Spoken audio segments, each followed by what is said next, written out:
आमच्या अंगात देव येते सर, देव. हो, आता यायची जर 10वीची परीक्षा, केव्हा आहे 10वीची परीक्षा? बरं, आता तुम्हाला एक गोष्ट सांगतो सर. भूत नावाचा प्रकार आहे. काय आहे? भूत. लावडी समजते तुम्हाला? रात्रीची लावडी ते 12 वाजता नंतर. हो, यानं करणी केली. तुमच्या इकडे काय म्हणते? उतारा. करणीला काय म्हणते? करणीच म्हणते. यानं करणी केली तर त्याला खोकला होते, तो लंगडा होते. मला एक गोष्ट सांगा, हरिपाठामध्ये सांगितलं ज्ञानेश्वर महाराजांनी, योग याग विधी येणे नव्हे सिद्धी, वायाची उपाधी दंभधर्म. जगाच्या इतिहासामध्ये असा एकही मायकाला पैदा नाही झाला ज्याने अशी सिद्धी प्राप्त झाली का तू चमत्कार करीन बा. आता या पोरांचे 10वीचे पेपर आहे.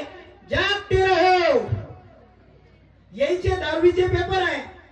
आता पेपरच्या वेळेस जर लाईट गेली आणि याने जर म्हणलं खोलीत जाऊ नको, तिथं भूत आहे, तर भूत तर आपल्याला दिसते. सचिन तेंडुलकरच्या पोरीले भूत दिसत नाही, विराट कोहलीच्या अंगात येत नाही, अनुष्का शर्माच्या अंगात येते का? पाहिली का दीपिका पादुकोणच्या अंगात येतात नाही? आली का सर? नाही नाही, आपल्या अंगात येते. आपण महिनाभर आंघोळ.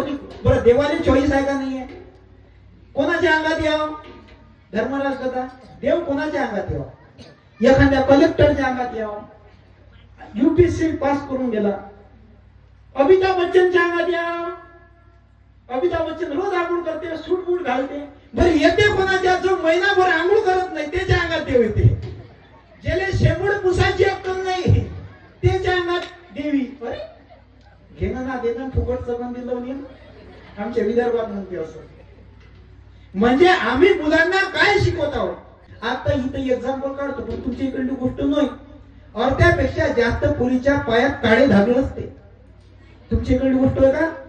नाही, तुमच्या इकडे नाही आहे तसं. बरं, काय म्हणजे काय काळा धाग्याचं? काळा रंग कशाचा हे प्रतीक आहे? काळा रंग हा निषेधाचं प्रतीक आहे सर. एखाद्या मंत्र्यानं जर कर्जमाफी नाही केली आपली, इचुकाड्यात हात टाकत नाही मी, कारण आपलं वेगळं चालते. आज काळी 3 मध्येच आहे. हो.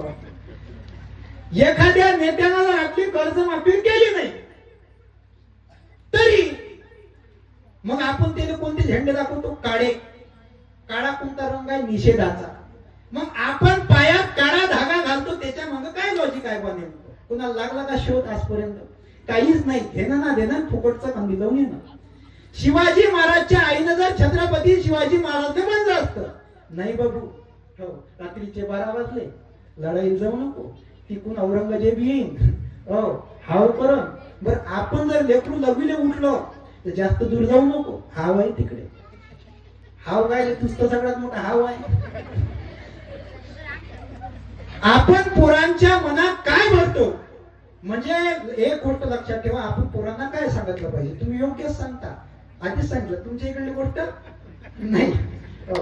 तुम्ही लोकांना पोरांना योग्यच सांगता, पण विद्या गुरुहुनी थोर, आदर्श मातेचे उपकार, गर्भापासून तिचे संस्कार बालकांवरी, जिच्या हाती पाळण्याची दोरी, तीच जगाती उद्धारी. राष्ट्रसंत तुकडोजी महाराजांनी सांगितलं.